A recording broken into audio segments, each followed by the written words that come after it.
एक और कारण था जिस वजह से इन लोगों को डर नहीं लग रहा था, और वो ये कि जब इन लोगों को पता चला कि सारी एजेंटशिप खान परिवार को मिली हुई है, तो इन लोगों ने आम एम्प्लॉय की तरह कुछ दिन पहले ही यहाँ पर काम करना शुरू कर दिया था, और इसके लिए इन्होंने अपने सारे डॉक्यूमेंट पहले से ही सबमिट किए हुए थे। इसी वजह से यहाँ आने के बाद इनके डॉक्यूमेंट्स को कोई भी कितनी भी बार क्रॉस चेक क्यों ना कर ले, ये लोग पकड़े नहीं जा सकते थे। कितने दिनों तक इन लोगों ने कोशिश की कि इन्हें एक बार इंडस्ट्रियल आइलैंड पर आने का मौका मिल जाए, पर इन्हें काफी दिनों तक कोई मौका नहीं मिला।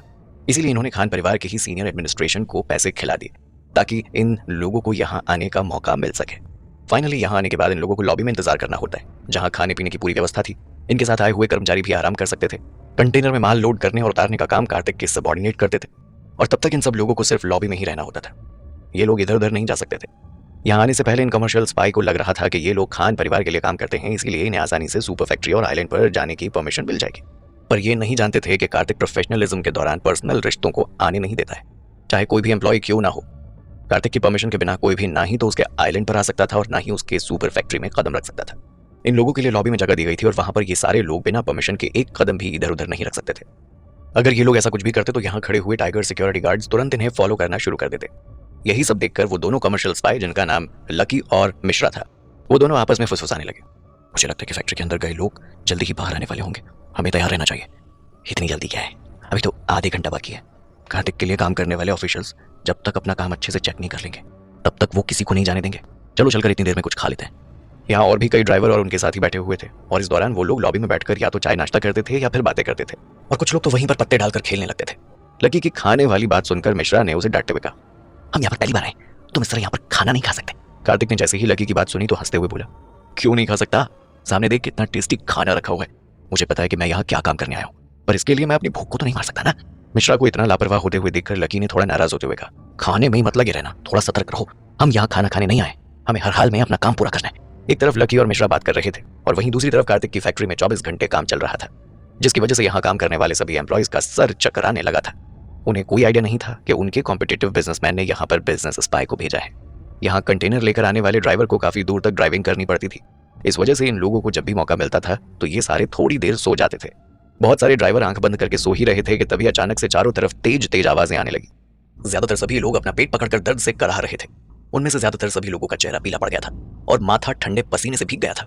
जैसे ही दरवाजे के बाहर खड़े सिक्योरिटी गार्ड ने इन लोगों की दर्द भरी आवाज सुनी तो वो लोग भागते हुए अंदर आ गए और परेशान होते हुए बोले, क्या हुआ है, तुम सब लोग चिल्ला क्यों रहे हो।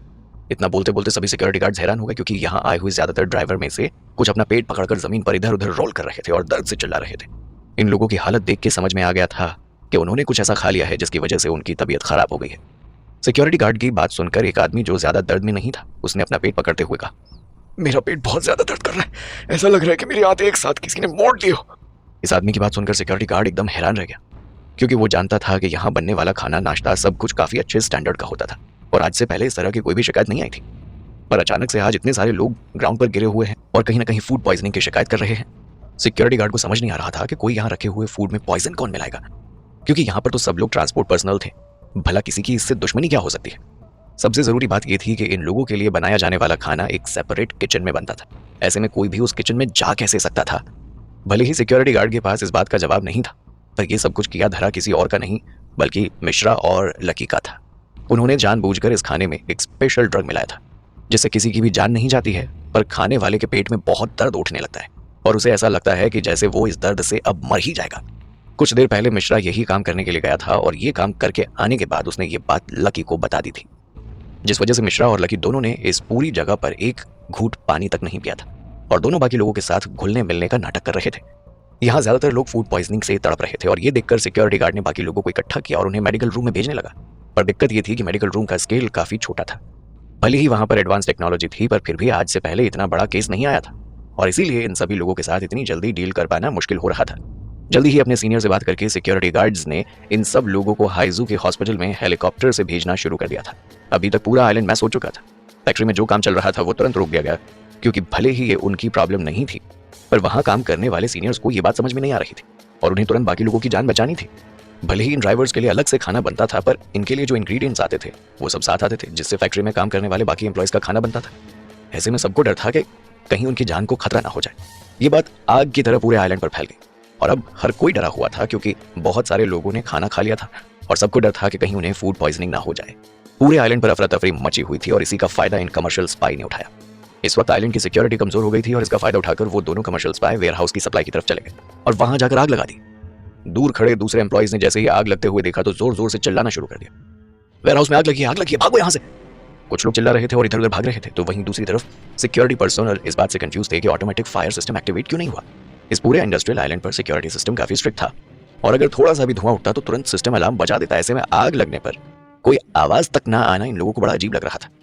आसपास बढ़ती हुई अफरा तफरी देखकर बाकी लोगों का दिमाग भी काम करना बंद कर गया और सिक्योरिटी गार्ड्स ने बाकी लोगों से कहा, सब लोग यहां से बाहर जाओ, तुम सब लोग आग बुझाओ, ये आग फैलनी नहीं चाहिए वरना पूरा वेयर हाउस आग में तबाह हो जाएगा। आग काफी तेजी से फैल रही थी जिसकी वजह से कुछ वेयर हाउस जल गए थे पर बाकी सब ठीक थे। पर अगर वक्त रहते इस आग को संभाला नहीं गया तो पलक झपकते ही बाकी वेयर हाउस भी तबाह हो जाएंगे। सिक्योरिटी गार्ड से सिचुएशन हैंडल नहीं हो पा रही थी। एक तरफ उन्हें फूड पॉइजनिंग में तड़प रहे लोगों को हॉस्पिटल भेजना था तो दूसरी तरफ इस आग को बुझाना था। सब कुछ बहुत जल्दबाजी में हो रहा था और उनके लिए सोचना समझना मुश्किल हो रहा था। रिसर्च इंस्टीट्यूट में जो सिक्योरिटी गार्ड थे उन्हें भी आग बुझाने के लिए वेयर हाउस में ट्रांसफर कर दिया गया था। इस वजह से रिसर्च इंस्टीट्यूट में सिक्योरिटी लाइट हो गई थी। यहाँ पर सिर्फ लकी और मिश्रा ही नहीं थे, और भी बहुत सारे कमर्शियल स्पाई थे जिन्हें अलग अलग लोगों ने भेजा था।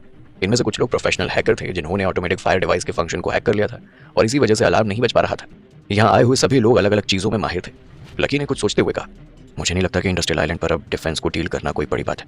सब लोग अपने काम में लगे हुए हैं, हम लोग अभी चलकर टेक्नोलॉजी को चुरा लेते हैं। लकी की बात सुनकर मिश्रा ने उसे डांटते हुए कहा, अपना टैलेंट यहाँ मत दिखाओ, फिलहाल हमारा काम जितना ज्यादा हो सके उतना डिस्ट्रक्शन करना है। जब तक ऊपर से ऑर्डर नहीं आते हम लोग कुछ नहीं करेंगे। अरे ऊपर के ऑर्डर का क्या करेंगे, टेक्नोलॉजी हमसे कुछ ही दूरी पर है। अरे हम उसे चुरा सकते हैं, मेरी बात मानो, चलो मेरे साथ। अपना दिमाग मत लगाओ, अभी भीड़ ज्यादा बड़ी हुई नहीं है, पहले इस अफरा तफरी को और बढ़ाना होगा। अरे रुको, मैं कुछ फोटो क्लिक करता हूँ, सीनियर को भेजता हूँ, तुम देख लेना, वो तुरंत ऑर्डर दे देगा। जाकर अपनी मम्मी की फोटो खींचना, फिलहाल काम पर ध्यान दे। इतना कहकर मिश्रा ने लकी को प्लान के अकॉर्डिंग नेक्स्ट स्टेप उठाने के लिए कहा। जल्दी ही प्लान के अकॉर्डिंग इन लोगों ने पावर प्लांट को खराब कर दिया था। बिना किसी कारण अगले ही पल पावर ट्रांसमिशन स्टेशन डैमेज हो गया और आइलैंड पर ज्यादातर सभी जगह की लाइट्स चली गई थी। वैसे तो इमरजेंसी पावर ऑटोमेटिकली ही एक्टिवेट हो गई थी, पर 2 मिनट्स के अंदर अंदर इमरजेंसी पावर को भी कट ऑफ कर दिया गया था। मानना पड़ेगा, ये कमर्शियल स्पाइस वाकई बहुत ज्यादा टैलेंटेड थे। ऐसा कोई काम ही नहीं था जिसके बारे में इन्हें पता ना हो। ऐसा नहीं था कि इंडस्ट्रियल आइलैंड पर कार्तिक की सिक्योरिटी कमजोर थी। अगर कोई भी यहाँ पर फोर्सफुली अटैक करता तो उसे हार माननी पड़ती, पर इन कमर्शियल स्पाइस ने तो अपने टैलेंट के साथ अपने दिमाग का इस्तेमाल किया और जब इन्हें पता चला कि सिक्योरिटी सिस्टम में कमियां हैं तो उन्होंने तुरंत एक चेन इफेक्ट को क्रिएट कर लिया। ऐसा करने से पूरे आइलैंड का डिफेंस सिस्टम पैरालाइज्ड हो गया और इस वक्त पूरे आइलैंड पर अंधेरा ही अंधेरा था। आधी रात से ज्यादा का वक्त हो गया था और अपने आइलैंड पर कार्तिक काफी गहरी नींद में सो रहा था। हालांकि मैगी घबराते हुए और भागते हुए कार्तिक के पास आई और तुरंत उसे जगाते हुए बोली, सर उठिए, सर प्लीज उठिए। कार्तिक तो काफी गहरी नींद में सो रहा था। मैगी के इस तरह चिल्लाने से अलसाते हुए अपनी नींद से जाकर बोला, क्या हुआ, इतना परेशान क्यों लग रही हो, कुछ हुआ है क्या? इस वक्त मैगी के एक्सप्रेशन काफी ज्यादा सीरियस थे और ये देखकर कार्तिक को समझ में आ गया था कि कुछ ना कुछ तो हुआ है। मैगी ने परेशान होते हुए कहा कि इंडस्ट्रियल आइलैंड पर कुछ हुआ है। कैसे बचाएगा कार्तिक अपनी इस टेक्नोलॉजी को, और क्या ये कमर्शियल स्पाई अपना काम करने में कामयाब हो जाएंगे? आगे कार्तिक की बात सुनकर मैगी ने परेशान होते हुए कहा, इंडस्ट्रियल आइलैंड पर कुछ तो हुआ है सर। मैगी का सीरियस लुक देखकर कार्तिक तुरंत खड़े होते हुए बोला, क्या क्या मतलब है तुम्हारा, क्या हुआ है? इस वक्त इंडस्ट्रियल आइलैंड कार्तिक की लाइफलाइन बन चुकी थी और अगर वहां पर कुछ भी होता है तो कार्तिक की पूरी जिंदगी की कमाई दाव पर लग जाती और कार्तिक ऐसा बिल्कुल कुछ नहीं होने दे सकता था। इस वक्त कार्तिक को बायोनिक ह्यूमन रोबोट की इतनी ज्यादा चिंता नहीं हो रही थी जितनी चिंता उसे इस वक्त अपने फैंटेसी स्टार प्रोडक्ट्स की हो रही थी, क्योंकि इसी के चलते कार्तिक ने पूरी दुनिया को अपने कंट्रोल में किया हुआ था। कार्तिक को अंदाजा नहीं था कि अगर ये सब कुछ उसके अपने परिवार वालों ने करवाया है तो फिलहाल कार्तिक को अपने परिवार और बाकी लोगों के गलत इरादों से बचने के लिए खुद को ताकतवर बनाना सबसे ज्यादा जरूरी था। मैगी ने कार्तिक से कहा, इंडस्ट्रियल आइलैंड पर बहुत सारे लोग फूड पॉइजनिंग से सफर कर रहे हैं, वेयर हाउस में आग लग गई है और पावर कट भी हो गया है। मुझे लगता है कि कोई जानबूझकर ये सब कुछ कर रहा है। मैगी की बात सुनकर कार्तिक ने परेशान होते हुए कहा, प्रॉब्लम बहुत ज्यादा सीरियस है, किसी की जान को कोई खतरा तो नहीं हुआ है ना? मैगी ने मना करते हुए कहा, अभी तक ऐसा कुछ नहीं हुआ है। सिक्योरिटी गार्ड सभी एम्प्लॉयज को प्रोटेक्ट कर रहे हैं, पर हमारे ऑटोमेटिक डिफेंस सिस्टम को हैकर्स ने हैक कर लिया और अब सिस्टम पूरी तरह से पैरालाइज्ड हो गया। मैगी की बात सुनकर कार्तिक ने परेशान होते हुए कहा, तुम रजत को कहो कि वो सिस्टम को ठीक करे। मैगी ने कार्तिक से कहा, वो काम पहले ही कर चुके हैं सर, रजत को इन्फॉर्म कर दिया गया है। मैगी की सारी बात सुनकर कार्तिक तुरंत वहां खड़ा हुआ और मैगी को फॉलो करते हुए मेंशन में बने हुए सेंट्रल कंट्रोल रूम की तरफ चला गया। यहाँ बने कंट्रोल रूम से कार्तिक सभी आइलैंड पर जो कुछ भी हो रहा है वो सब कुछ देख सकता था, पर दिक्कत ये थी कि अभी पूरे इंडस्ट्रियल आइलैंड की लाइट गई हुई थी और सिस्टम हैक हो गया था, जिसकी वजह से कार्तिक को कोई भी इन्फॉर्मेशन या फीडबैक नहीं मिल पा रहा था। मैगी ने कार्तिक को सजेशन देते हुए कहा, सर मुझे लगता है कि कोई बाहर का इंसान आइलैंड पर घुसा है। इस वक्त आइलैंड पर जितने भी सिक्योरिटी फोर्सेस हैं वो सब लोगों की जान बचाने में लगी हुई है। मुझे लगता है कि हमें तुरंत यहाँ से बाकी लोगों को भेजना चाहिए ताकि वो सिचुएशन को संभाल सके। मैगी की बात सुनकर कार्तिक ने तुरंत अपनी सहमति नहीं दिखाई, बल्कि कुछ देर तक सोचता रहा। उसे समझ नहीं आ रहा था कि असल में उसका दुश्मन इस वक्त कौन है और इंडस्ट्रियल आइलैंड पर अटैक करने का क्या कारण हो सकता है। क्या उसके दुश्मन इस वक्त कार्तिक की सुपर फैक्ट्री को डिस्ट्रॉय करना चाहते थे या फिर वो सिर्फ कार्तिक का ध्यान भटकाने की कोशिश कर रहे थे? अगर उसके परिवार ने खुद अटैक करवाया होगा तो उनका सबसे बड़ा मकसद कार्तिक तक पहुंचकर उसकी जान को खतरे में डालना होगा, ना कि इंडस्ट्रियल आइलैंड पर अटैक करवाना। हो सकता है कि वो लोग इंडस्ट्रियल आइलैंड पर इस तरह का माहौल बनाकर सारी सिक्योरिटी को कार्तिक के आसपास से हटा देना चाहते हो ताकि कार्तिक पर अटैक किया जा सके। पर अगर ये सब कुछ किया हुआ बोर्ड ऑफ डायरेक्टर्स का नहीं है तो फिर इतनी हिम्मत किसमें आ गई जो कार्तिक को डराने की कोशिश कर रहा था। कार्तिक काफी देर तक मन ही मन सोचता रहा। उसे कोई भी कंक्लूजन निकलता हुआ नजर नहीं आ रहा था क्योंकि इस वक्त उसके पास बहुत कम इन्फॉर्मेशन बची थी। उसके बेसिस पर कोई भी डिसीजन ले पाना मुश्किल था।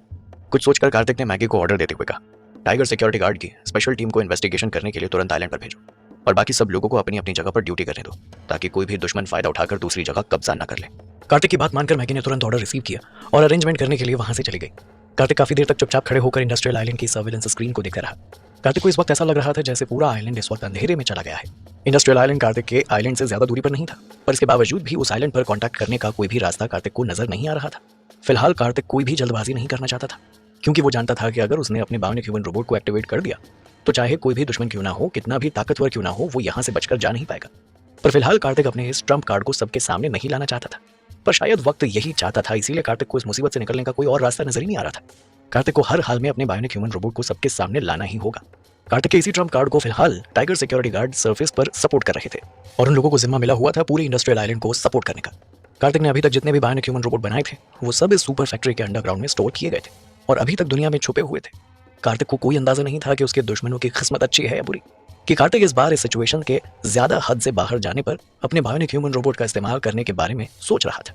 लकी इस मामले में थे कि इन लोगों ने कार्तिक की एग्जैक्ट लोकेशन का पता कर लिया था जहां पर कार्तिक के प्रोडक्ट बन रहे थे, या फिर अनलकी इस मामले में थे कि इन लोगों को कार्तिक की असली ताकत का पता ही नहीं था, जहां कार्तिक पलक झपकते ही इन लोगों को बर्बाद कर सकता था। जिस वक्त कार्तिक अपनी ये सारी प्लानिंग कर रहा था और अरेंजमेंट देख रहा था, उसी वक्त एक बड़ा ट्रांसपोर्ट एयरक्राफ्ट उड़ते हुए हवा से इंडस्ट्रियल आइलैंड के ऊपर लैंड हुआ और उसके केबिन खोलते ही हवा में से ही एक ब्लैक शैडो जंप करके नीचे की तरफ आ गई और अगले ही पल बहुत तेजी से ये लोग इंडस्ट्रियल आइलैंड के ऊपर अपने पुराने बिजनेस स्पाइस की मदद से लैंड कर गए। लकी और मिश्रा इस ऑपरेशन के मेन फोर्स थे। भले ही इन लोगों को बिजनेस स्पाई कहकर बुलाया जाता था, पर ये लोग बहुत बड़े चोर थे और हर तरह की हैकिंग करना जानते थे। इन्होंने आज तक कई टेक्निकल लॉक ओपन किए थे। जैसे ही पुराने बिजनेस स्पाई और नए स्पाई मिले तो उन लोगों ने अभी तक जो कुछ भी हुआ था वो सारी इन्फॉर्मेशन एक दूसरे के साथ शेयर करते हुए कहा, क्या रिसर्च इंस्टीट्यूट पर किसी भी तरह की कोई अनयूजुअल एक्टिविटी दिखाई दी? नहीं, ज्यादातर सभी गार्ड्स को हमने यहाँ से दूर भेज दिया। अब तो कुछ ही गार्ड्स वहाँ होंगे जिनसे तुम लोग आराम से डील कर सकते हो। बढ़िया बात है, लगता है तुम लोगों ने बहुत अच्छा काम किया।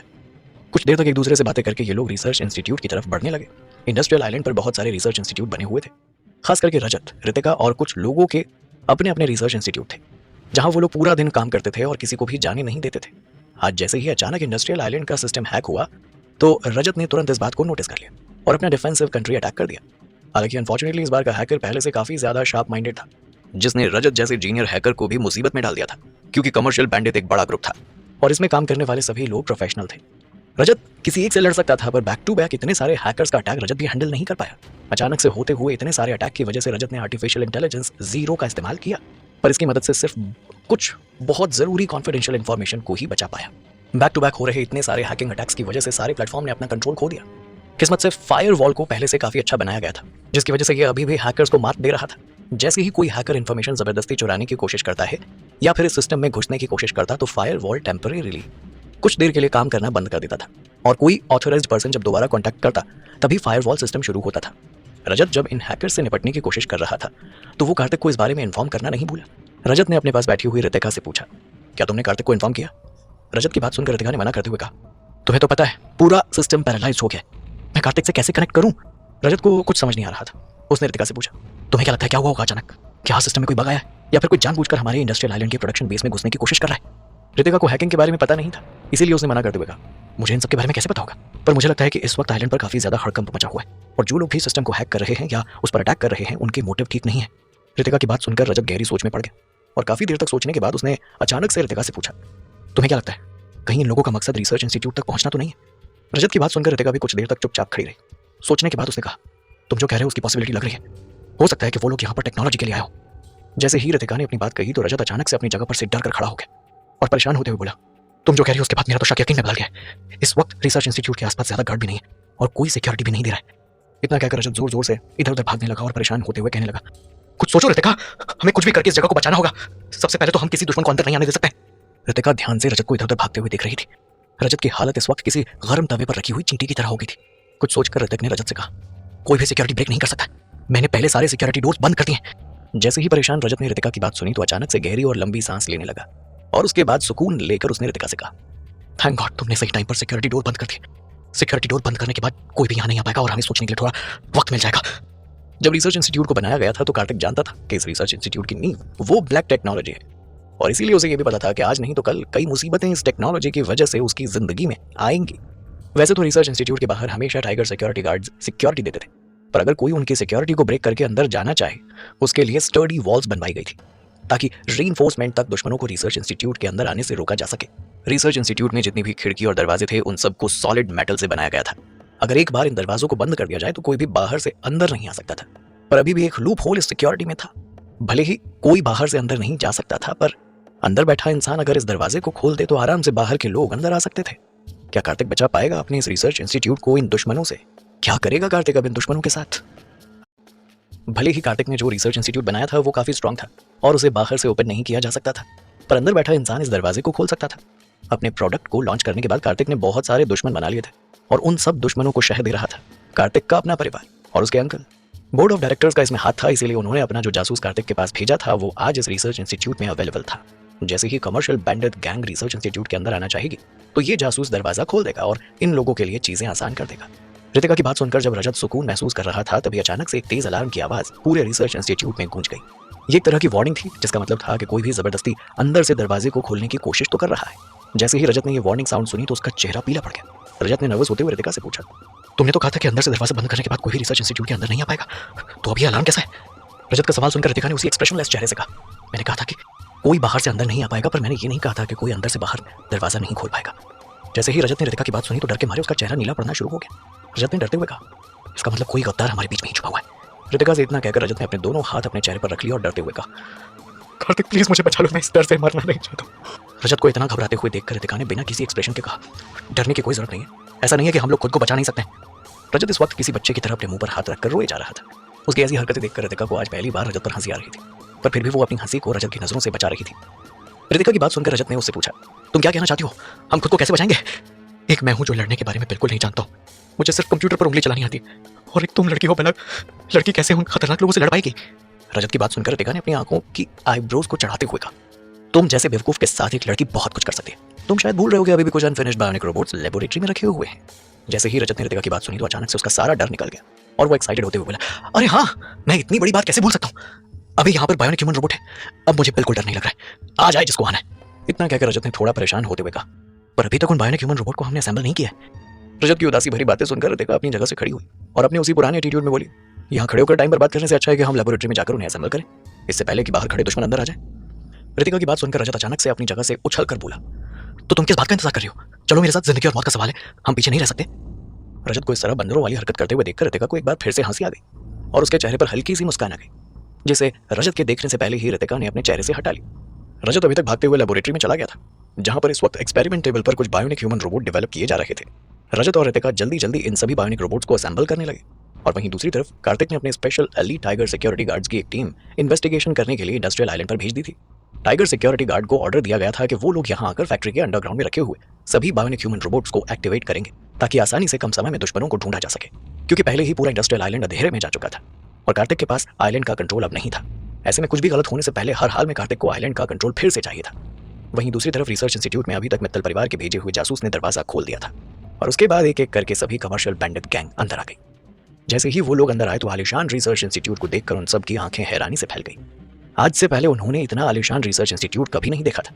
वाह, क्या रिसर्च इंस्टीट्यूट है यार, मैंने आज से पहले इतनी बड़ी जगह पर चोरी नहीं की। इधर उधर ध्यान मत दो, जल्दी से अपने अपने काम में लग जाओ। हमारा टारगेट वो टेक्नोलॉजी है, उसके अलावा किसी भी चीज को तुम लोग हाथ नहीं लगाओगे, ठीक है बॉस? पर हमें ये टेक्नोलॉजी मिलेगी कहाँ पर? ये रिसर्च इंस्टीट्यूट तो बहुत बड़ा है। जैसे ही मित्तल परिवार के जासूस ने ये बात सुनी तो उसने बिजनेस बैंडिट के लोगों से कहा, तुम लोग चिंता मत करो, मुझे पता है कि टेक्नोलॉजी कहाँ पर है, चुपचाप मुझे फॉलो करो। मित्तल परिवार ने इस जासूस को तब इस कंपनी में भेजा था जब कार्तिक अपनी सुपर फैक्ट्री के लिए टैलेंटेड लोगों को ढूंढ रहा था। वैसे ये जासूस टेक्निकल चीजों में काफी टैलेंटेड था और इसका सबसे ज्यादा ध्यान रिसर्च पर ही था। भले ही मित्तल परिवार ने इसे अपना जासूस बनाकर भेजा था, पर बाहरी दुनिया में तो ये एक बड़ा रिसर्चर था और कार्तिक की फैक्ट्री में इसका काम टेक्निकल वर्क को संभालना था जो सिविलियन प्रोडक्ट से रिलेटेड थे। और अगर बात most confidential bionic human robot की जाए तो उसके साथ साथ सुपर बैटरी और आर्टिफिशियल इंटेलिजेंस के बारे में बात करें तो अभी तक इस जासूस को इस टेक्नोलॉजी के कॉन्टेक्ट में आने की इजाजत थी नहीं। खैर, जासूस तो जासूस होता है, उसने भले ही कार्तिक से इन टेक्नोलॉजी के पास आने की अथॉरिटी नहीं ली थी, पर यहाँ इतने टाइम तक काम करने के बाद उसे ये पता चल गया था कि कार्तिक की टेक्नोलॉजी रिसर्च इंस्टीट्यूट में ही रखी है क्या इन सब के बीच में बिजनेस पंडित के लोगों को नहीं पता था कि मित्तल परिवार ने अपने जासूस कार्तिक की फैक्ट्री में लगाए हुए हैं? इन लोगों ने डिसाइड किया कि सुपर फैक्ट्री में आने के बाद ये लोग सबसे ऊपर वाली बिल्डिंग में अंदर आएंगे, पर इन्हें पता नहीं था कि अचानक से अंदर से दरवाजा खुल जाएगा और कोई इनकी मदद कर देगा। खैर, मित्तल परिवार के भेजे हुए जासूस से भी गलती हो गई थी। उसे लगा कि सैंड कंट्री ने अपने खास जासूस मैक्स को भेजा है, ये उसी के लोग हैं। एक दूसरे की पहचान उजागर ना हो, इसीलिए मैक्स और इस जासूस ने एक दूसरे से कांटेक्ट नहीं किया था और इस वक्त तक सब कुछ बहुत जल्दबाजी में हो रहा था। इसीलिए किसी के भी पास एक दूसरे की असली पहचान पूछने का वक्त नहीं था और कार अलायंस कंपनियों ने अपने अपने लोगों को भेजा था। किसी को भी एक दूसरे की प्लानिंग के बारे में पता नहीं था। हर कोई एक दूसरे को अपना आदमी समझ रहा था और इसी चक्कर में देर हो गई। यहाँ पर सब लोग टेक्नोलॉजी चुराने आए थे, कार्तिक से लड़ने नहीं, और इसीलिए कोई भी एक दूसरे की असली पहचान पर कोई ध्यान नहीं दे रहा था। जल्दी ही मित्तल परिवार का जासूस इन सभी कमर्शियल बैंडिट को लेकर अंडरग्राउंड की तरफ चला गया, जहां पर ये टेक्नोलॉजी रखी हुई थी। ये लोग एक के बाद एक अलग अलग फ्लोर्स पर जा रहे थे। वहीं दूसरी तरफ रजत और रितिका जल्दी जल्दी बायोनिक ह्यूमन रोबोट्स को असेंबल करने में लगे हुए थे। तभी अचानक से रजत की नजर सामने की स्क्रीन पर गई, जहां पर उसे अपनी ही रिसर्च इंस्टीट्यूट में काम करने वाला अपना एक साथी पीटर दिखाई दिया। जैसे ही रजत ने पीटर को वहां देखा तो वो समझ गया कि दुश्मनों को रिसर्च इंस्टीट्यूट के अंदर लेकर आने वाला इंसान पीटर ही है। रजत ने गुस्से से गाली देते हुए कहा, अच्छा तो ये कमीना पीटर है जिसने हमारे साथ गद्दारी की है। एक बार ये बायोनिक ह्यूमन रोबोट असेंबल हो जाए, उसके बाद मैं इसका लेटेस्ट टर्मिनेटर इस्तेमाल करूंगा। इस पीटर के साथ साथ इन लोगों को भी मार डालूंगा। असल में इस बार जो बायोनिक ह्यूमन रोबोट बनाए जा रहे थे वो पहले के रोबोट से ज्यादा खतरनाक थे और इनमें एक स्पेशल टेक्नोलॉजी को यूज किया गया था जिसे रजत टर्मिनेटर कहकर बुला रहा था। इस तरह के रोबोट को बनाने का मेन पर्पस रोबोट को फाइटिंग में यूज करना था, ना कि फैमिली पर्पस के लिए डेली इस्तेमाल। ये टर्मिनेटर अभी भी इनिशियल स्टेज में था और इसे पूरी तरह से डेवलप करना अभी बाकी था। रजत ने कंफ्यूज होते हुए पूछा, वैसे इतने सारे लोग हमारे रिसर्च इंस्टीट्यूट में क्या करने आए? क्या पर्पस होगा इनका यहाँ आने का? रितिका समझ चुकी थी कि ये लोग यहाँ पर क्यों आए, इसीलिए उसने रजत से कहा, ये सभी लोग अंडरग्राउंड की तरफ जा रहे हैं, जिसका मतलब है कि यहाँ आने का मकसद इनका टेक्नोलॉजी को चुराना है। रितिका की बात सुनकर रजत ने हंसते हुए कहा, ये सब के सब बेवकूफ है, इन्हें पता ही नहीं है कि डेटाबेस बहुत ज्यादा सॉलिड है और कोई न्यूक्लियर बॉम्ब से भी इसे खोल नहीं सकता है। रजत ने जैसा कहा था, इस वक्त कमर्शियल बैंडिट टीम के साथ बिल्कुल वैसा ही हो रहा था। काफी देर कोशिश करने के बाद भी इनका टेक्निकल हैकर उस डेटाबेस को ओपन कर ही नहीं पाया। काफी देर तक कोशिश करने के बाद भी इन सभी हैकर्स से डेटाबेस ओपन हुआ ही नहीं और इन सब लोगों को किसी भी तरह से इस टेक्नोलॉजी को लेकर यहाँ से जाना था। कमर्शियल बैंडिट की सीनियर थीफ ने जब देखा कि वो और उसके लोग मिलकर दरवाजा खोल ही नहीं पा रहे हैं तो उसने तुरंत पीटर की गर्दन पर बंदूक तान दी, जिसे देखकर पीटर पूरी तरह पसीना पसीना हो गया।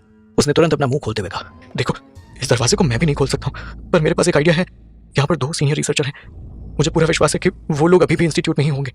अगर तुम लोग उन्हें ढूंढ लेते हो तो तुरंत इस दरवाजे को वो खोल देंगे।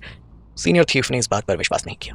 उसने सवाल करते हुए पूछा, क्या सच में वो सीनियर रिसर्चर के पास इतनी अथॉरिटी है कि वो कार्तिक के इस पर्सनल डेटाबेस को खोल सकते हैं? पीटर ने फिर घबराते हुए कहा, मैं सच कह रहा हूँ, कार्तिक यहाँ पर नहीं आता, रिसर्च की सारी अथॉरिटी उन दोनों के पास ही है। जल्दी ही सीनियर थीफ के कहने पर बाकी लोग रजत और रितिका को पूरे रिसर्च इंस्टीट्यूट में ढूंढने लगे और वहीं दूसरी तरफ सर्वेलांस में रजत ने जब देखा कि ये लोग मिलकर भी दरवाजा नहीं खोल पाए हैं तो वो जोर जोर से हंसने लगा। उसे बहुत खुशी हो रही थी अपनी बनाई हुई टेक्नोलॉजी पर। हालांकि रजत की हंसी जल्दी ही रुक गई जब उसने देखा कि पीटर ने रितिका और उसकी तस्वीर दुश्मनों को दिखाई है ताकि जल्द से जल्द वो लोग इन लोगों को ढूंढ सकें और दरवाजा खुल सके। तो ये देखकर रजत गुस्से में उस आदमी को उल्टा सीधा कहने लगा। रजत की बात सुनकर रितिका ने उसे घूर कर देखते हुए कहा, सच सच बताना, कहीं तुमने ड्रिंक करके उसे कोई जरूरी बात तो नहीं बता दी जो उसे पता नहीं होनी चाहिए? जैसे ही रजत ने रितिका की बात सुनी तो उसका चेहरा ठंडे पसीने में भीग गया। रजत के साथ हमेशा से यही दिक्कत थी कि वो ज्यादा किसी से बोलता नहीं था और हमेशा अपने काम में लगा रहता था, पर जब भी वो बहुत ज्यादा थक जाता था तो ड्रिंक करने लगता था और ड्रिंक करने के बाद उसे खुद पता नहीं होता था कि वो क्या क्या बातें दूसरों को बता चुका है। इससे बड़ी दिक्कत ये थी कि जब भी वो सुबह जागता था तो उसे कुछ भी याद नहीं रहता था कि उसने कल रात को किसे क्या बताया था। रितिका के सवाल पूछने पर रजत को एहसास हो गया कि उसने जरूर पीटर को कुछ ना कुछ बताया तो है, इसीलिए पीटर इतने कॉन्फिडेंस के साथ ही उन दोनों का नाम ले रहा था। कैसे बचाएंगे रजत और रितिका खुद को कमर्शियल बैंडिट टीम से? क्या कार्तिक की रीइंफोर्समेंट टीम टाइम पर पहुंच पाएगी? आगे रजत को एहसास हो गया था कि उसने कोई ना कोई जरूरी इंफॉर्मेशन पीटर को बताई है जिसकी वजह से सब लोग उसे ढूंढ रहे हैं। जैसे ही रजत को इस बात का एहसास हुआ तो उसने खुद को ही 3-4 बार थप्पड़ मारे और गुस्सा करने लगा। ये सब कुछ मेरी गलती है, मेरी गलती है। पीने के बाद मुझे कुछ याद नहीं रहता कि मैंने किससे क्या बताया। रितिका ने जब रजत को इस तरह की हरकत करते हुए देखा तो पूरी तरह से उसे इग्नोर करते हुए बोली, सेल्फ ब्लेम गेम बाद में खेल लेना यार, अच्छा होगा कि अगर तुम पहले मेरी मदद कर दो, वो लोग कभी भी हम तक पहुंचते होंगे। रितिका की बात मानकर रजत जल्दी जल्दी रोबोट के बाकी पार्ट्स को असेंबल करने लगा। आज शायद कोइंसिडेंस था कि पूरे रिसर्च इंस्टीट्यूट में रजत और रितिका के अलावा और कोई दूसरा रिसर्चर या एम्प्लॉय नहीं था। पीटर बाकी लोगों की तरह इसी रिसर्च इंस्टीट्यूट में जाता था, इसीलिए उसे पता था कि रजत और रितिका ज्यादातर टाइम कहाँ बिताते हैं। उसने तेज आवाज में चिल्लाते हुए बाकी लोगों से कहा, मुझे पता है कि वो लोग कहाँ मिलेंगे, तुम सब लोग मेरे साथ चलो। इतना कहकर पीटर कमर्शियल बैंडिट के लोगों को लेबोरेटरी डोर के पास लेकर आने लगा। दोनों तरफ से लोग टाइम के लिए लड़ रहे थे क्योंकि इस वक्त दोनों ही तरफ के लोगों के पास वक्त सबसे कम था। रजत और रितिका भी रोबोट के फाइनल टर्म को असेंबल कर रहे थे। देखना यह था कि किसका काम वक्त पर पूरा होता है और किसे झुकना पड़ता है। अचानक से लेबोरेटरी डोर ओपन हुआ और अगले ही पल टर्मिनेटर भी एक्टिवेट हो गया और सबके कानों में एक तेज आवाज गूंज गई। यह आवाज गोल्ड मेटालिक कवर की आवाज थी जो टर्मिनेटर के एक्टिवेट होने पर आ रही थी।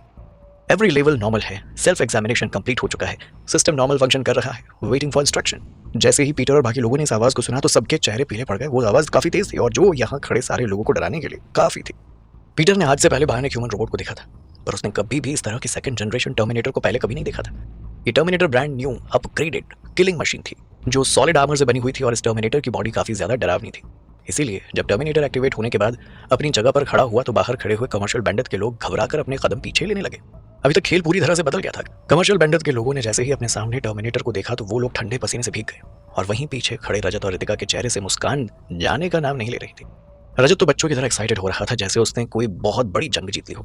हालांकि ये जंग की शुरुआत थी, जीत नहीं। रजत ने टर्मिनेटर को ऑर्डर देते हुए कहा, मारो। जैसे ही टर्मिनेटर ने रजत की कमांड सुनी तो तुरंत अपने हाथ से तेज घूंसा रजत को मार दिया, जिससे रजत लेबोरेटरी रूम के कोने में जाकर गिरा। अभी तक उसका मुंह दर्द से टेढ़ा हो गया था और हालत खराब हो गई थी। रितिका ने जब रजत की हालत देखी तो अपना सिर पकड़ लिया। उसे विश्वास नहीं हो रहा था कि दुनिया का इतना बड़ा हैकर और जीनियस इस तरह की हरकतें कर सकता है। उसने जल्दी से जाकर रजत को उठाया और उसे डांटते हुए बोली, कम से कम कमांड तो सही दे दो, अपनी बात पूरी करो। अगर मारो कहोगे तो वो तुम्हें ही मारेगा ना। रजत को जल्दी ही अपनी गलती का एहसास हुआ और वो दूर खड़े हुए टर्मिनेटर को इंस्ट्रक्शन देते हुए बोला, डिस्ट्रॉय देम। अब जाकर टर्मिनेटर को सही इंस्ट्रक्शन मिला था। उसे अपनी कोल्ड मेटालिक वॉइस में कमांड एक्सेप्ट करते अगले ही पल टर्मिनेटर लेबोरेटरी के दरवाजे की तरफ बढ़ने लगा और सामने खड़े हुए बिजनेस बैंडिट गैंग और बिजनेस स्पाई की तरफ अटैक कर दिया। इसे अभी असेंबल किया गया था और ये एक तरह का प्रोटोटाइप था जो टेम्परेरी तौर पर असेंबल्ड था, इसीलिए इसमें किसी भी तरह का वेपन इंस्टॉल नहीं किया गया था। खैर, अभी भी ये टर्मिनेटर एक किलिंग मशीन तो था ही, जो पलक झपकते ही अपने हाथ पैरों का इस्तेमाल करके 1 मिनट में 10 लोगों को मार सकता था। अभी तक टर्मिनेटर ने एक एक करके अपने हाथों का इस्तेमाल करके वहां खड़े हुए बिजनेस बैंडिट गैंग को रिसर्च इंस्टीट्यूट के अलग अलग कोनों में फेंक दिया था, जिससे सब लोग दर्द से कराह रहे थे। ये नजारा देखकर रजत खुशी से चिल्लाते हुए बोला, बहुत बढ़िया, उन सबको मार दो, कोई भी जिंदा नहीं रहना चाहिए। रितिका ने अगले ही पल आगे बढ़कर लेबोरेटरी का दरवाजा धीरे से बंद कर दिया, जिससे रजत बाहर का नजारा देख नहीं पा रहा था। उसने थोड़ा नाराज होते हुए कहा, ये तुम क्या कर रही हो? अभी तक तो मैंने अच्छे से बाहर का गेम भी नहीं देखा है। रितिका का फोकस कहीं और था, इसीलिए उसने धीमी आवाज में रजत से कहा, बाहर कोई फैमिली फिल्म नहीं चल रही है, एक टर्मिनेटर काफी नहीं होगा उन सबको मारने के लिए, हमें और टर्मिनेटर्स को असेंबल करना होगा जल्द से जल्द। भले ही रजत और रितिका का बनाया हुआ टर्मिनेटर पावरफुल था, पर इसका मतलब ये नहीं था कि बाहर खड़े हुए बिजनेस बैंडिट गैंग के लोग बेवकूफ हों जो टर्मिनेटर के खुद को आकर मारने का इंतजार करेंगे। भले ही वो लोग टर्मिनेटर से जीत नहीं सकते थे, पर वो लोग यहाँ से भागकर अपनी जान तो बचा सकते थे। रितिका की बात मानकर रजत जल्दी जल्दी बाकी बायोनिक ह्यूमन रोबोट्स को असेंबल करने लगा और इसी वक्त कार्तिक की भेजी हुई टॉप टाइगर सिक्योरिटी गार्ड्स की टीम इंडस्ट्रियल आइलैंड पर पहुंच चुकी थी। टाइगर सिक्योरिटी गार्ड्स हेलीकॉप्टर से इंडस्ट्रियल आइलैंड पर पहुंचे और जब उन्होंने देखा कि पोर्ट पर बहुत सारे लोग इकट्ठा हैं तो सबसे पहले उन्होंने उस जगह पर हेलीकॉप्टर को लैंड किया। आइलैंड पर इस वक्त जो माहौल बना हुआ था उस वजह से सभी सिक्योरिटी पर्सनल पोर्ट पर ही सेफ्टी रीजन से इकट्ठा हो गए थे। इस वक्त इंडस्ट्रियल आइलैंड पर पोर्ट एरिया के अलावा पूरी जगह आउट ऑफ कंट्रोल हो चुकी थी और किसी को भी समझ में नहीं आ रहा था कि इस पूरे आइलैंड पर कौन सा एरिया फिलहाल उनके अपने कंट्रोल में है और कौन सा दुश्मन के कंट्रोल में। पोर्ट पर इस वक्त सभी सिक्योरिटी टीम का लीडर अपने लोगों से डिस्कस कर रहा था कि उन्हें बायोनिक ह्यूमन रोबोट काम में लेना चाहिए या नहीं, पर जल्दी ही लीडर को समझ में आ गया था कि यहाँ आने वाले लोग ज्यादा खतरनाक नहीं है, इसीलिए वो लोग अभी भी अंधेरे में छुपकर काम कर रहे हैं। ऐसे में उन्हें इतनी जल्दबाजी में बायोनिक ह्यूमन रोबोट को एक्टिवेट नहीं करना चाहिए, क्योंकि ये कार्तिक का ट्रम्प कार्ड है जो दुनिया के सामने अगर इतनी जल्दी आ गया तो कार्तिक कमजोर पड़ सकता है। यही सब सोचकर लीडर ने अपने लोगों से कहा, नहीं, बायोनिक ह्यूमन रोबोट को एक्टिवेट करने की कोई जल्दी नहीं है, पहले जाकर इस बात का पता लगाते हैं कि आइलैंड पर हमारे कितने दुश्मन हैं और उनकी ताकत कितनी है।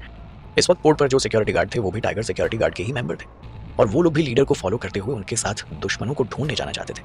हालांकि कार्तिक ने पहले ही कैप्टन को मना कर दिया था कि आइलैंड पर जो भी सिक्योरिटी गार्ड है वो एलीट सिक्योरिटी गार्ड को फॉलो नहीं करेंगे। कार्तिक को लग रहा था कि इनमें से कोई जरूर दुश्मनों की मदद कर रहा है और ऐसे में कार्तिक और अब ज्यादा लोगों पर विश्वास नहीं कर सकता था। उसने अब अपने सबसे ट्रस्टेड लोगों को ही काम पर भेजा था। जल्दी ही कार्तिक के भेजे हुए सिक्योरिटी गार्ड्स आइलैंड पर चारों तरफ फैल गए और सबसे पहले उन्होंने रिसर्च इंस्टीट्यूट के अंडरग्राउंड वेयरहाउस में देखा कि किसी ने अभी तक बायोनिक ह्यूमन रोबोट को कोई नुकसान तो नहीं पहुंचाया है। खुशकिस्मती से अभी भी ये जगह दुश्मनों से बची हुई थी। बाहर से आए हुए दुश्मनों से ज्यादा यहाँ काम करने वाले सिक्योरिटी गार्ड्स को इस इंडस्ट्रियल आइलैंड के बारे में पता था, इसीलिए जल्दी ही उन्हें यह भी पता चल गया कि दुश्मन कहाँ छुपे हुए हैं। कैप्टन, हमें पता चल गया कि वो लोग कहाँ छुपे हुए हैं, अगर आप कहें तो हम उन्हें पकड़ लें। जल्दबाजी मत करो, हमें इन छोटे चूहों को नहीं बल्कि बड़ी मछली को पकड़ना है जो इन सब के पीछे है। पहले जाकर उस मछली को ढूंढो, वो चूहे अपने आप हमारे हाथों में आ जाएंगे। जल्दी ही सारे tiger security guards research institute के अंदर घुस गए और चारों तरफ फैल गए ताकि बिजनेस स्पाई और कमर्शियल बैंडिट गैंग को पकड़ सके। एक तरफ टाइगर सिक्योरिटी गार्ड सिचुएशन संभाल रहे थे तो वहीं दूसरी तरफ रजत और रितिका दोनों ने मिलकर अपने टर्मिनेटर से बहुत सारे लोगों को मरवा दिया था। कमर्शियल बैंडिट गैंग के ज्यादातर सबॉर्डिनेट टर्मिनेटर के हाथों मर चुके थे और अब बस गैंग का लीडर और कुछ सबॉर्डिनेट ही जिंदा बचे हुए थे। लीडर अभी तक डेटाबेस रूम में था, इसलिए उसे नीचे लेबोरेटरी में चल क्या रहा है इसका ज्यादा अंदाजा था नहीं। पर जब उसने भारी भरकम पैरों की आवाज सुनी और अपने सबॉर्डिनेट के रोने और चीखने की आवाज सुनी तो उसे समझ में आ गया कि जरूर कोई ना कोई अनहोनी तो हुई है। लीडर के दिमाग में ज्यादा कुछ नहीं आ रहा था।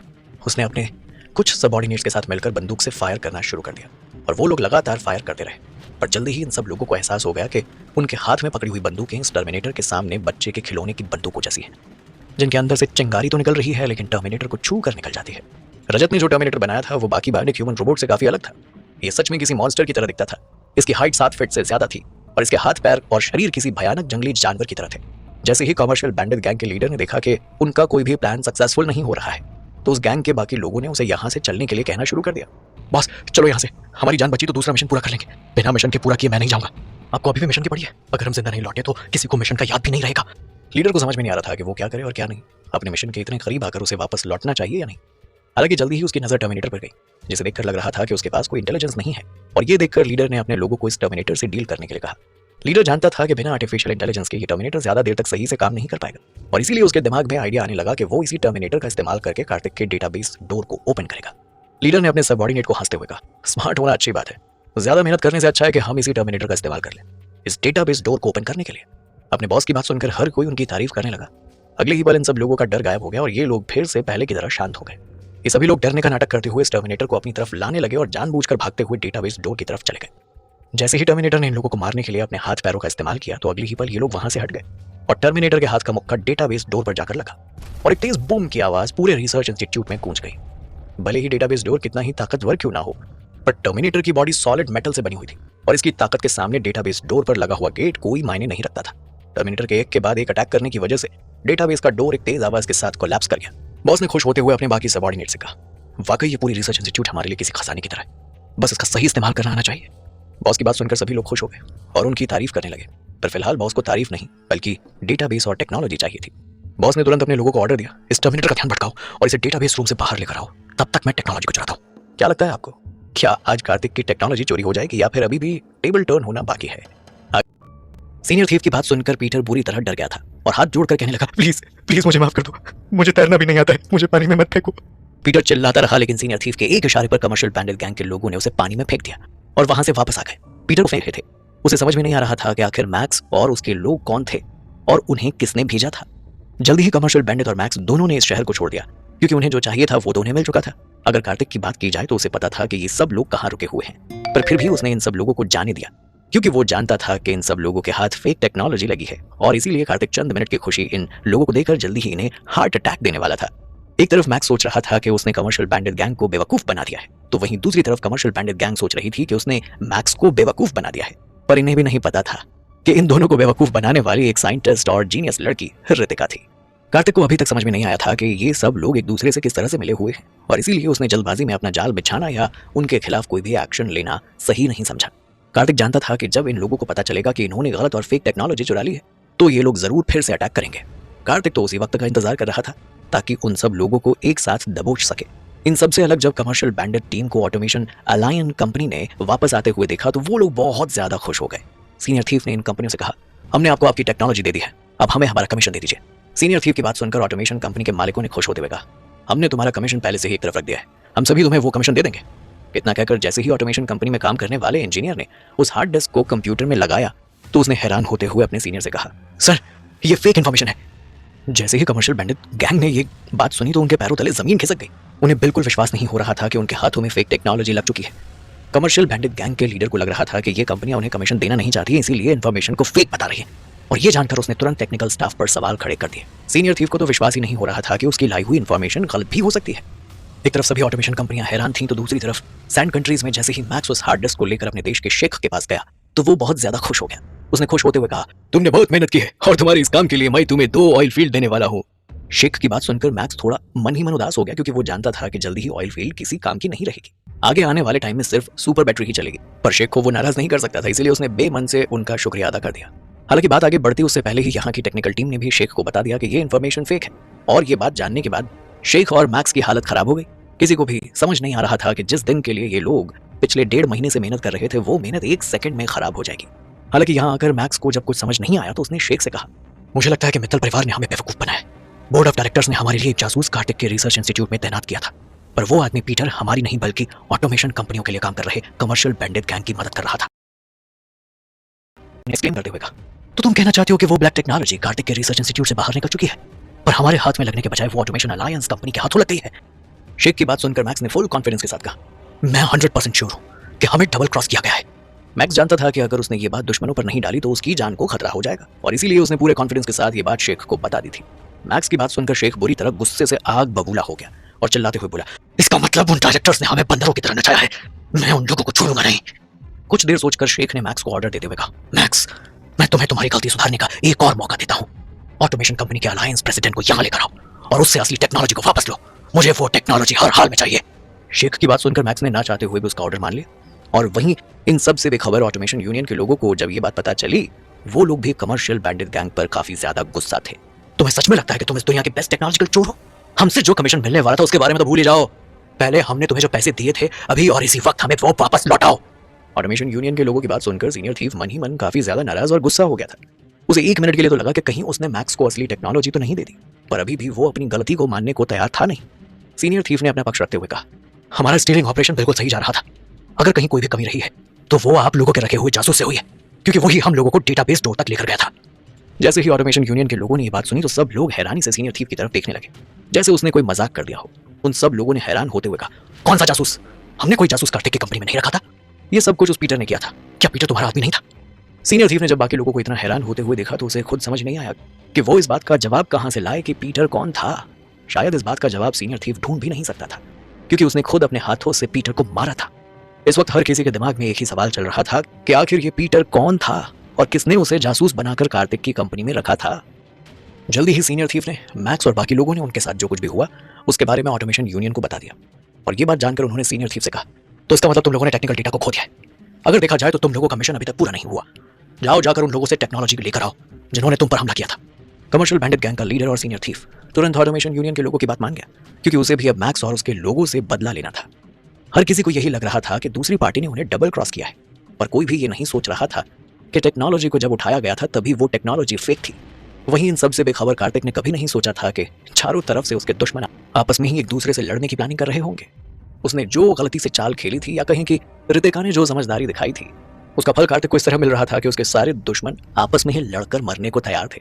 किसी के भी दिमाग में ये नहीं आ रहा था कि वो लोग वापस जाकर इस टेक्नोलॉजी को चुरा ले, क्योंकि सबको सिर्फ यही पता था कि एक ही बार में इन लोगों ने कार्तिक के हाई टेक्नोलॉजिकल सिस्टम में सेंध लगाकर गलती कर दी थी, और अब कार्तिक किसी भी तरह का कोई भी सिक्योरिटी लूप होल बर्दाश्त नहीं करेगा। और कहीं ना कहीं किसी की भी हिम्मत नहीं हो रही थी कि कार्तिक के आइलैंड पर जा सके। और वहीं इन सबसे अलग कार्तिक के मेंशन में मैगी की दी हुई इन्फॉर्मेशन से कार्तिक जोर जोर से हंस रहा था। उसने हंसते हुए कहा, इसका मतलब ये हुआ कि दोनों पार्टीज को लग रहा है कि उन दोनों ने एक दूसरे को चीट किया है और अब दोनों एक दूसरे की जान लेने पर उतर आए। कार्तिक इस वक्त मन ही मन बहुत खुश हो रहा था, क्योंकि उसके सभी दुश्मन आपस में ही लड़कर मरने को तैयार थे। कार्तिक को इन लोगों पर अपना टाइम बर्बाद करने की कोई जरूरत थी ही नहीं। जल्द ही ऑटोमेशन यूनियन के लोगों ने अपनी पावर का इस्तेमाल करके मैक्स के बारे में पता लगा लिया और अपने लोगों को मैक्स से लड़ने के लिए भेज दिया। और वहीं दूसरी तरफ सैंड कंट्री ने भी मैक्स को दोबारा मौका दिया और इस बार असली टेक्नोलॉजी लाने के लिए कहा। मैक्स ने अपने सभी लोगों को इकट्ठा किया और ऑटोमेशन यूनियन के लोगों के बारे में और कमर्शियल बैंडिट गैंग के बारे में पता करने लगा। जल्दी ही मैक्स अपने लोगों के साथ ऑटोमेशन यूनियन के रिसर्च इंस्टीट्यूट की तरफ निकल गया, क्योंकि उसे अभी अभी पता चला कि ऑटोमेशन यूनियन रिसर्च इंस्टीट्यूट में दुनिया के बड़े बड़े रिसर्चर्स इकट्ठे हुए हैं। और ये बात जानकर तो मैक्स को कंफर्म हो गया था कि टेक्नोलॉजी ऑटोमेशन यूनियन के पास ही है। और वहीं दूसरी तरफ ऑटोमेशन यूनियन के प्रेसिडेंट ने भी सभी लोगों को अपने रिसर्च इंस्टीट्यूट में इकट्ठा कर लिया था, ताकि वो लोग मैक्स और उसके लोगों को सबक सिखा सके। वो सब लोग तैयार थे मैक्स पर हमला करने के लिए। हालांकि इतनी ही देर में मैक्स और उसके लोगों ने ऑटोमेशन यूनियन के लोगों पर अटैक कर दिया। ये देखकर ऑटोमेशन यूनियन के प्रेसिडेंट एकदम हैरान रह गए। एक बार के लिए तो उन्हें लगा कि ये सब कुछ कार्तिक ने किया है, पर जल्दी ही उन्हें पता चल गया कि ये सब किया कराया मैक्स का है। ऑटोमेशन यूनियन के प्रेसिडेंट को विश्वास नहीं हो रहा था कि इन लोगों की टेक्नोलॉजी चुराने के बाद मैक्स और उसके लोग अब इन पर अटैक भी कर रहे हैं। अपने इन्वेस्टिगेशन से अभी तक ऑटोमेशन यूनियन के लोगों ने पता कर लिया था कि मैक्स सिर्फ एक मोहरा है। इनके पीछे सैंड कंट्रीज के शेख हैं जो अपने फायदे के लिए इस टेक्नोलॉजी को चुरा रहे थे। जल्दी ही दोनों तरफ के लोगों में लड़ाई शुरू हो गई। वहीं इन सब से अलग अपने आइलैंड पर कार्तिक अपनी आंखों से ये नजारा देखना चाहता था, पर उसकी इंटेलिजेंस इस वक्त काफी लिमिटेड थी। ऑटोमेशन यूनियन का रिसर्च इंस्टीट्यूट इस वक्त लड़ाई का अखाड़ा बन गया था, जहां दोनों तरफ के लोग एक दूसरे की जान के प्यासे हो गए थे और हर हाल में अपने अपने दुश्मनों को मारना चाहते थे। हजारों किलोमीटर दूर बैठा हुआ कार्तिक इन लोगों के बीच की लड़ाई को लाइव देख रहा था। असल में इस रिसर्च इंस्टीट्यूट के पास जो यूट्यूबर्स लाइव ब्रॉडकास्ट करते थे, उन्होंने जैसे ही ये लड़ाई होते हुए देखी तो वो लोग अपना ड्रोन और कैमरा लेकर इस लड़ाई को लाइव दिखाने लगे, और इन्हीं लोगों की बदौलत कार्तिक आराम से ये शो देख पा रहा था। फिलहाल कार्तिक ही नहीं बल्कि पूरे देश और दुनिया में हर कोई इस ब्रॉडकास्ट को देख पा रहा था। इस लड़ाई को होते हुए देखकर हर कोई यही सोच रहा था कि आखिर रिसर्च इंस्टीट्यूट में ये सब क्या हो रहा है, पर पूरी दुनिया में सिर्फ कार्तिक ही एक था जिसे इस लड़ाई के पीछे का कारण मालूम था। जो इंसान लाइव ब्रॉडकास्ट कर रहा था, कार्तिक सच में उस इंसान को रिवॉर्ड देना चाहता था, इसीलिए उसने एक बार में ही 1 लाख रुपए लाइव स्ट्रीम में उस ब्रॉडकास्टर को दे दिए। बाकी लोग जो ब्रॉडकास्ट देख रहे थे, जैसे ही उन्होंने इतनी बड़ी रकम एक साथ आते हुए देखी तो हर कोई हैरान हो गया। ब्रॉडकास्टर इतना ज्यादा एक्साइटेड हो गया था कि वो अब रिस्क लेने को भी तैयार था। उसने अपने ड्रोन कैमरा को थोड़ा जूम किया और रिसर्च इंस्टीट्यूट के अंदर उस कैमरा को ले जाने का रिस्क ले लिया। अब हर कोई अच्छे से इस लड़ाई को देख पा रहा था। कार्तिक जल्द से जल्द इस लड़ाई का कंक्लूजन देखना चाहता था और इसीलिए वो बेसब्री से इंतजार कर रहा था। कार्तिक खुश था कि इस लड़ाई की वजह से भले ही उन्हें बहुत नुकसान हुआ था और रिसर्च इंस्टीट्यूट का सिस्टम पैरालाइज्ड हो गया था, पर कम से कम इस लड़ाई से ये तो पता चल गया था कि सिक्योरिटी सिस्टम में कमी कहाँ है। क्या होगा अब इस लड़ाई